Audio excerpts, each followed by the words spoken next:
अस्सलामुअलैकुम रहमतुल्लाहि व बरकातुहू। आप देख रहे हैं मेरा यूट्यूब चैनल और मैं हूं गुलाम नबी मदनी। दुनिया भर से आज की अब तक की 10 बड़ी ताज़ा आलमी खबरें इस वीडियो के अंदर आपके सामने रखेंगे। इन खबरों के हवाले से अपनी राय कमेंट के ज़रिए से, व्हाट्सएप के ज़रिए से हम तक पहुंचा सकते हैं। और दुनिया के अहवाल जानने के लिए अगर आपने अभी तक हमारा यूट्यूब चैनल न्यूज़ की दुनिया सब्सक्राइब नहीं किया तो उसे लाजमी सब्सक्राइब कर लें ताकि आप दुनिया के अहवाल से अच्छी तरह वाकिफ़ हो सकें। नाज़रीन किराम, दुनिया भर से आज की 10 बड़ी खबरों का आगाज़ करेंगे। सबसे पहले बात करेंगे इसराइल से, जहां पर अमरीकी सदर मौजूद हैं जो बाइडन, और इसराइल के आला हुकाम से मुख्तलिफ मामला तय कर रहे हैं और मुख्तलिफ मुआहिदे कर रहे हैं और इसराइल को मज़ीद मजबूत बनाने के लिए अल कुद्स डिक्लेरेशन पर बातचीत हो रही है। जी हाँ नाज़रीन किराम, अमरीकी सदर जो बाइडन इस वक्त मशरक़ वस्ता के दौरे पर हैं। पहले मरहले में वो इसराइल के अंदर मौजूद हैं और इसराइल के वज़ीर आज़म, सदर और इसराइली इंतज़ामिया और हुकूमत से उनकी मुलाकातें, मीटिंग्स और मुआहिदे हो रहे हैं। मुख्तलिफ नौइयत के ये मुआहिदे हैं। इसमें नाज़रीन किराम इसराइल को वसअत देना ये भी शामिल है, इसराइल की आबादकारी करना फ़लस्तीन के इलाकों में ये भी शामिल है। इसी तरह से इसराइल को लबनान, शाम, उर्दन के इलाकों पर कंट्रोल करवाना या दूसरे लफ्ज़ों में ग्रेटर इसराइल बनाने के लिए मौके देना, मौके फ़राहम करना यह भी शामिल है। और इसी तरह से इसराइल के लिए जो ख़तरात बनते हैं उनको रोकने के इक़दाम करना, जिसमें असलहा देना, पैसे देना, फंडिंग करना, हथियार देना, और हमास और हिजबुल्ला और इसी तरह से ईरान और दीगर जो इसराइल को धमकियां देने वाले अनासर हैं उनको रोकने के लिए उनकी मदद करना, ये मुख्तलिफ चीज़ें हैं जिस पर मुआहिदे और बातचीत हो रही है। इसी तरह से जो इसराइल को तस्लीम करने वाले ममालिक हैं उनमें इजाफा करवाना, बिलखुसूस सऊदी अरब को इसराइल को तस्लीम करने के लिए मजबूर करना, पाकिस्तान को इसराइल को तस्लीम करने के लिए मजबूर करना और दुनिया को इसराइल के कदमों में लाकर गिराना, ये मुख्तलिफ चीज़ें हैं जो वहाँ पर हो रही हैं। और अल कुद्स डिक्लेरेशन के नाम से एक नया मुआहिदा आने वाले 24 घंटों में सामने आ सकता है। आपने देखा कि जब अमेरिका के साबिक सदर थे जो डोनाल्ड ट्रंप, उनके दौर में जो इब्राहिम अकॉर्ड है ये सामने आया था, जिसका मतलब ये था कि मुख्तलिफ मुसलमान मुल्क इसराइल को तस्लीम करें। और अब जो नया मुआहिदा है इसे अल कुद्स डिक्लेरेशन का नाम दिया जा रहा है। इसमें नाज़रीन किराम ईरान के खिलाफ अमेरिका और इसराइल के सरबराहान हमलों के हवाले से भी बातचीत करेंगे और जो मुल्क इसराइल को तस्लीम नहीं करेगा वो अमरीकी और इसराइली गज़ब का शिकार होगा और उनकी पाबंदियों का सामना करेगा। तो मुख्तलिफ चीज़ें हैं जो सामने आ रही हैं। इस हवाले से मुसलमान परेशान भी हैं, बिलखुसूस फ़लस्तीन के मुसलमान, वो इस मुआहिदे पर तनकीद भी कर रहे हैं और इसे मुसलमानों की दुश्मनी भी करार दे रहे हैं। अफसोस की बात यह है कि इस्लामी दुनिया इस पर ख्वाब गफलत में है। आगे बढ़ेंगे, जो आज की दूसरी बड़ी खबर है ये नाज़रीन किराम, रूस के अमरीका पर मुतवक्के हमले का खौफ है। आप जानते हैं रूस और यूक्रेन की जंग की वजह से अमरीका और यूरोप इन दोनों के ऊपर खौफ तारी हो गया है कि कहीं रूस हम पर हमले ना कर दे। रूस ने यूक्रेन को तबाह कर दिया है, यूक्रेन के इलाकों पर कब्जा कर लिया है। अमरीका और यूरोप नाकाम हो गए हैं, नेटो नाकाम हो गया है। ये चीज़ें दुनिया मान रही है, तस्लीम कर रही है। अमरीका के सबसे बड़े शहर न्यूयॉर्क के अंदर वहाँ की इंतज़ामिया ने एटमी हमलों से बचने के लिए अवामी जो राय आम है उसे हमवार करना शुरू कर दिया है। अवाम को बताया जा रहा है, इश्तिहारात चलाकर मुख्तलिफ जगह पर जो बैनर्स हैं वो लगाए जा रहे हैं, बिल बोर्ड अवेज़ा किए जा रहे हैं, सोशल मीडिया पर, इंटरनेट पर और इसी तरह से मीडिया पर, इलेक्ट्रॉनिक मीडिया पर, प्रिंट मीडिया पर इश्तिहारात दिए जा रहे हैं न्यूयॉर्क इंतज़ामिया की जानिब से कि अगर अमेरिका के न्यूयॉर्क शहर में कोई एटमी हमला होता है तो इससे लोगों को कैसे बचना है और कैसे अपना दिफा करना है। चुनांचे इस हवाले से अमेरिका के अंदर बड़ी इस पर बहस चल रही है कि एटमी हमला तो हुआ नहीं है, कौन एटमी हमला करने जा रहा है। कहा जाता है कि न्यूयॉर्क इंतज़ामिया ने कहा कि रूस और यूक्रेन की जंग से कुछ भी हो सकता है, रूस धमकियां दे रहा है, तो इससे पहले कि रूस हमला करे और हमारे लोगों को बचने की तदाबीर का पता ना हो, हम अभी से सिखा रहे हैं कि अपने आप को सर्वाइव कैसे करना है, बचाना कैसे है। तो इसका मतलब यह है नाज़रीन किराम कि दुनिया के अंदर एटमी जंग के ख़तरात मंडला रहे हैं।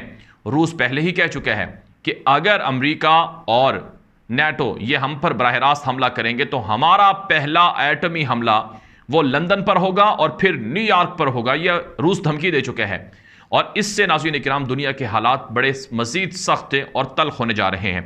आगे बढ़ेंगे, जो आज की तीसरी बड़ी खबर है ये श्रीलंका के जो सदर है, जिसका नाम गोटाबाया राजापक्से है, जिसने पूरे मुल्क को लूट कर खा लिया, 50 अरब डॉलर के कर्जे चढ़ा दिए श्रीलंका पर, उनके बारे में खबर है कि वो सिंगापुर से जद्दा पहुंचे हैं। पहले वो कल मिलिट्री हेलीकॉप्टर पर मालदीव गए थे और फिर उसके बाद वो सिंगापुर गए और वहां से कहा जाता है कि वो जद्दा फरार हो गए हैं, सऊदी अरब चले गए हैं।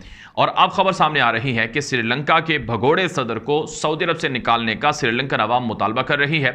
कोलंबो के अंदर जो सऊदी एम्बेसी है उसके बाहर प्रोटेस्ट करने का भी ऐलान किया गया है और सोशल मीडिया पर खबरें हैं कि हमें पता चला है कि सऊदी अरब के अंदर हमारा भगोड़ा सदर है, उसको हमारे हवाले किया जाए और उसको वहां से निकाला जाए। नाज़रीन किराम, जो आज की चौथी बड़ी खबर है ये भी श्रीलंका के हवाले से है। श्रीलंका के अंदर जो पुरतशद्दुद मुजाहिरे हैं उनमें शिद्दत आ गई है। पुलिस अब मुजाहिरीन पर गोलियां चलाने लगी है। श्रीलंका के जो वजीर आज़म हैं वो भी नामालूम मकाम पर मुंतकिल हो गए हैं मिलिट्री जहाज़ों के अंदर, और सदर के भागने के बाद जो वजीर आज़म है वो मुल्क का सदर बन गया है। अब वजीर आज़म जो श्रीलंका का है उसने ऑर्डर दिए हैं कि जो मैं ऑर्डर दूं उनको नाफिज किया जाए।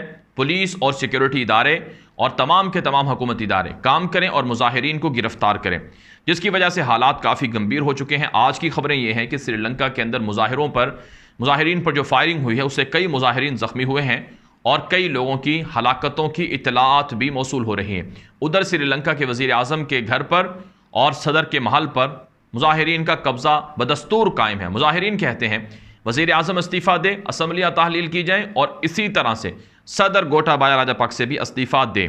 नाज़रीन किराम, आगे बढ़ेंगे। जो आज की पांचवी बड़ी खबर है ये अमेरिका से है। अमेरिका में CIA जो वहाँ की मरकज़ी एजेंसी है, CIA की हिस्ट्री में सबसे बड़ी जो जासूसी हुई है या जो उनकी खुफिया मालूमात लीक हुई हैं, ये लीक करने वाला शख्स एक CIA का मुलाजिम था जिसने विकीलीक्स को खुफिया मालूमात फराहम की थी, जिससे दुनिया के अंदर CIA के खुफिया कारनामे दुनिया को पता चले थे। तो अब इस शख्स पर फ़र्द जुर्म आयद की जा रही है और उस पर जुर्म साबित हो गया है।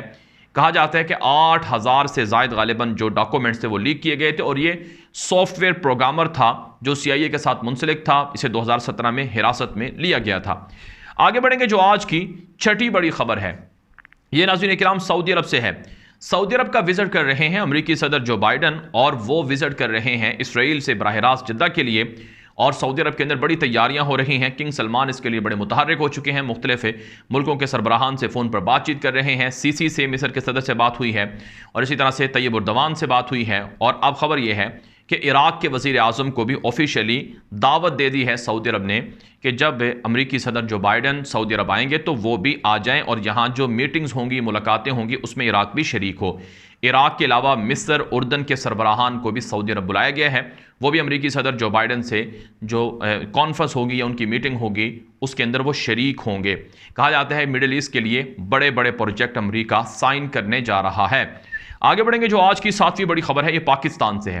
पाकिस्तान के अंदर शुमाली वजीरिस्तान में पाकिस्तान की फ़ौज ने एक बड़ा ऑपरेशन किया है जिसके अंदर 10 दहशतगर्दों को हलाक करने का दावा किया गया है। पाकिस्तान का जो तर्जुमान इदारा ISPR है उसकी रिपोर्ट के मुताबिक पाकिस्तान की फ़ौज ने पाकिस्तान की फ़ौज पर हमला करने वाले अनासर के खिलाफ ऑपरेशन तेज़ कर दिए हैं और 10 दहशतगर्द हमले में मारे गए हैं। ये दहशतगर्द मुख्तलिफ तरह की दहशतगर्दाना कार्रवाइयों में मुलव्वस थे और मतलूब थे जिनको मार डाला गया है और कई दहशतगर्द इस वाक़े में ज़ख्मी भी हुए हैं और गिरफ्तार भी हुए हैं। आगे बढ़ेंगे। जो आज की आठवीं बड़ी खबर है ये भारत से है। नाज़रीन क्या, भारत की रियासत UP में लखनऊ के अंदर जो बिल बोर्ड थे वो अवेजा किए गए मोदी के खिलाफ और इन पर लिखा गया था bye bye Modi. Bye bye Modi के नाम से जो बिल बोर्ड अवेजा किए गए इस पर 5 अफराद को गिरफ्तार कर लिया गया है और भारतीय पुलिस ने इल्ज़ाम लगाया है कि ये दरअसल ये इंतशार फैलाना चाहते थे, दंगे फसादात करवाना चाहते थे। कहा जाता है कि भारत के अंदर जो मुख्तलिफ तरह की महंगाई है उसके ख़िलाफ़ लोग बड़े मुश्तइल हैं। बिलखुसूस सिलेंडर्स की कीमत में, गैस की कीमतों में इजाफा हुआ है, पेट्रोल की कीमतों में इजाफा हुआ है, महंगाई बढ़ी है, इन्फ्लेशन बढ़ा है और भारत के कर्ज़ों में इजाफा हो गया है। भारत की इकॉनमी डीवैल्यू हो रही है और मुसलसल भारत की करेंसी डीवैल्यू हो रही है। तो ऐसे में लोग बड़े मुश्तइल हैं और एहतजाज कर रहे हैं और मोदी से इस्तीफ़े का मुतालबा कर रहे हैं। तो ऐसे में जिन लोगों ने ये बिल बोर्ड लगाए थे उनको गिरफ्तार कर लिया गया है। आगे बढ़ेंगे। जो आज की 9वीं बड़ी खबर है ये पाकिस्तान से है। पाकिस्तान के सबसे बड़े शहर कराची एयरपोर्ट पर भारत के 2 जहाज़ों ने लैंडिंग की है। इस हवाले से रिपोर्ट में बताया गया है कि चीनी कंपनी के ये 2 जहाज़ थे जो भारत से उड़ान जिन्होंने भरी थी, इन 2 जहाज़ों ने पाकिस्तान के कराची एयरपोर्ट पर हंगामी लैंडिंग की है और वहां पर रिफ्यूलिंग के बाद ये वहां से उड़ गए हैं। इससे पहले भी पिछले हफ्ते भी इसी तरह भारत का जहाज़ आया था। याद रहे नाज़रीन इकराम कि आर्टिकल 370 के बाद कश्मीर में जो कुछ भारत ने किया, उसके बाद पाकिस्तान और भारत के बीच फ़िज़ाई राबता मुअत्तल है और पाकिस्तान की एयर स्पेस इजाज़त नहीं है भारत के जहाज़ों को इस्तेमाल करने की, और ना ही पाकिस्तान के अंदर भारतीय जहाज़ आ सकते हैं। आगे बढ़ेंगे। जो आज की 10वीं बड़ी खबर है ये बरतानिया से है। नाज़रीन इकराम, बरतानिया के अंदर मुसलमानों के खिलाफ नफरत अंगेज़ मुहिम बढ़ रही है।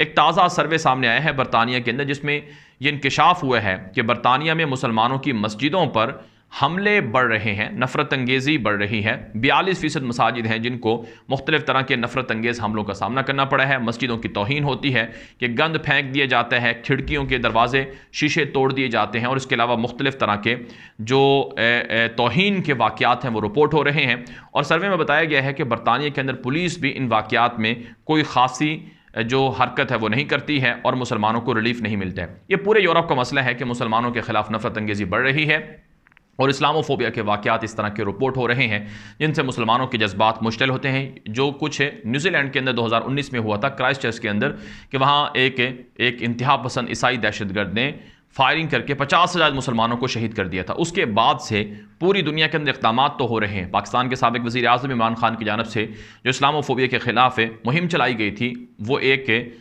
जो रेजोल्यूशन है वो तो पास हो चुकी है, लेकिन अमलन उस पर काम नहीं हो रहा है, जिस पर मुसलमानों को आवाज़ बुलंद करना होगी। दुनिया भर से ये थी अब तक की 10 बड़ी ताज़ा आलमी खबरें। इन खबरों के हवाले से अपनी राय कमेंट के जरिए से पहुंचाएं। मज़ीद खबरों के लिए मेरा यूट्यूब चैनल गुलाम नबी मदनी और न्यूज़ की दुनिया, ये 2 चैनल हैं, इन दोनों को फॉलो कर लें। अब तक के लिए इतना ही, इजाज़त दीजिए। अस्सलामु अलैकुम वरहमतुल्लाहि वबरकातुहू।